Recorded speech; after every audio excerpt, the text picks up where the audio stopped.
Rodolphe Barquin, direction commerciale de la Française des Jeux, héritière de la Loterie Nationale et qui aujourd'hui assure le développement et la commercialisation de jeux auprès du grand public et à travers un réseau de 34 000 points de vente. Et Marc De Villard, président de la société Motivation Factory, qui est un éditeur de logiciels présent dans 2 lignes d'activité, l'une consacrée à la stimulation des réseaux de vente et l'autre à l'innovation à travers des boîtes à idées interactives ou ce qu'on appelle aujourd'hui le crowdsourcing interne. La Française des Jeux, à partir de 2012, a voulu réformer son système de concours qui s'adresse à son réseau de détaillants. On a voulu donc des concours plus fins, plus élaborés. Et l'outil que nous avions à notre disposition n'était pas suffisamment performant pour réussir à atteindre cet objectif. Alors on s'est tourné vers l'extérieur et puis on a rencontré Motivation Factory.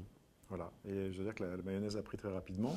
Nous, on était ravis de voir un client qui était à la fois aussi emblématique et prestigieux et qui avait des besoins qui sont des besoins rares, parce qu'un réseau de 34 000 détaillants, ce n'est pas très très courant.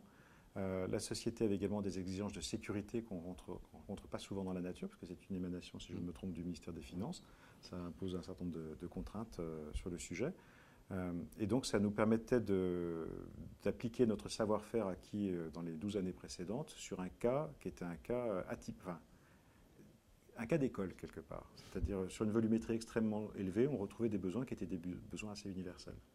Oui, nous avions besoin d'avoir en interne un outil de pilotage de notre force de vente et de nos détaillants de façon à pousser davantage nos détaillants à faire la promotion de notre modèle de jeu, c'est-à-dire de promouvoir tous les jeux et non pas simplement les jeux qui fonctionnent le plus simplement et le plus facilement.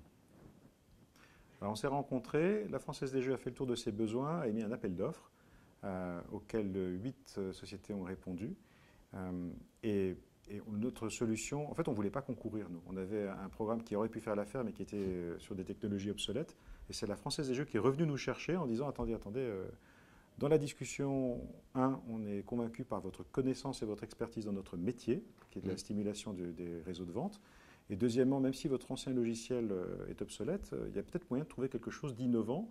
On pourrait y réfléchir ensemble. Et donc c'était à l'initiative de la Française des Jeux qu'on a commencé à élaborer un type de contrat qui est un contrat hybride, qui n'est ni la construction de logiciels au format SS2I, ni de l'édition de logiciels en boîte où on fournit à la Française des Jeux comme à d'autres clients. En fait, c'est un statut très particulier qui est à la lisière entre les deux. Oui, nous avons aidé Motivation Factory à développer en fait une solution universelle tout en respectant nos besoins. Donc les deux partenaires étaient gagnants. Et nous, au passage, ça nous a permis d'avoir un financement important qu'on n'aurait pas eu auprès d'un client normal, entre guillemets, qui nous permet d'être à la pointe de l'état de l'art aujourd'hui, en sécurité, en fonctionnalité, en ergonomie. On a une architecture qui est complètement à la pointe et on est en train de refondre tous nos outils sur cette base, sur cette plateforme. Donc c'est vraiment, je pense, à l'avantage de tout le monde. Au-delà du partenariat contractuel et de la livraison d'un produit, ça a été quand même une belle aventure humaine. On a appris à travailler ensemble dans la durée et je pense que ça s'est passé de façon vraiment dans la confiance. Il y a eu des hauts et des bas, mais c'est comme le socle de confiance a toujours été présent. Ça a été une belle histoire, une histoire qui continue aujourd'hui. On apprend toujours en travaillant avec les autres et la Française des Jeux, elle n'a pas traité Motivation Factory comme un fournisseur, mais vraiment comme un partenaire. C'est-à-dire que c'est très important dans ce genre de relation de rester humble, d'autant qu'on n'avait pas la solution en interne et que nous ne souhaitions pas la développer en interne. Donc, on a travaillé en empathie, c'est-à-dire en se mettant à la place de notre partenaire. Et on a essayé, en fait, de l'aider à répondre à ses propres besoins, ce qui a permis à Motivation Factory de répondre en retour à nos besoins. Donc voilà, ça s'est fait naturellement. Et on peut dire que c'est un partenariat durable et en tout cas qui nous a beaucoup appris, y compris à travailler autrement, voilà, avec d'autres. De notre côté, je crois que le premier rapport, évidemment, c'est le fait d'avoir un contrat sur des montants importants, ce qui nous a permis d'engager des ressources à l'extérieur de l'entreprise auxquelles nous n'aurions pas eu accès sans cela. On a redéveloppé le produit en 18 mois alors qu'il aurait fallu le double si on l'avait fait sur nos fonds propres. On a redéveloppé avec un premier client réel, concret, qui nous disait franchement les choses quand c'était trop compliqué, incompréhensible, pas adapté, etc.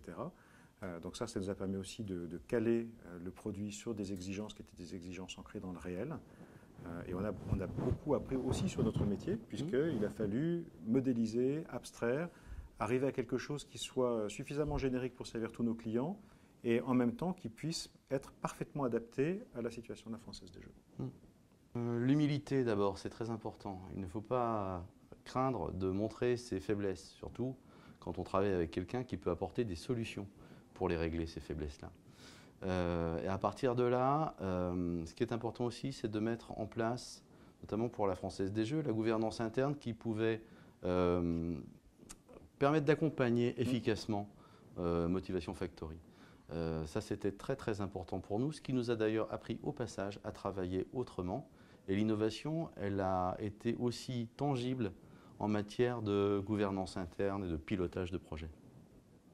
Je veux dire que le levier principal, la Française des Jeux n'est vraiment pas quelqu'un de typique. Hein. C'est à la fois en tant que personne morale et les gens qui composent cette organisation ont eu à la fois une écoute, une flexibilité, un niveau de confiance qu'on rencontre très très rarement sur le marché, quelles que soient les conditions en face.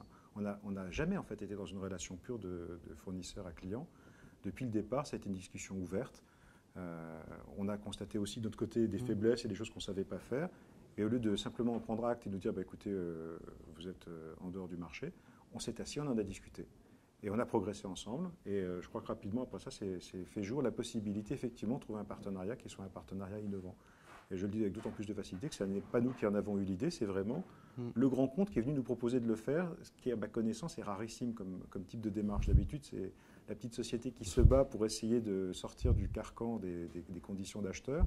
Là, ça n'a jamais été le sujet, en fait. On a vraiment discuté sur la résolution conjointe de problèmes plutôt que sur les moyens de se couvrir et d'assurer des exigences contractuelles compliquées. Et ça, c'est assez extraordinaire. Merci. Merci.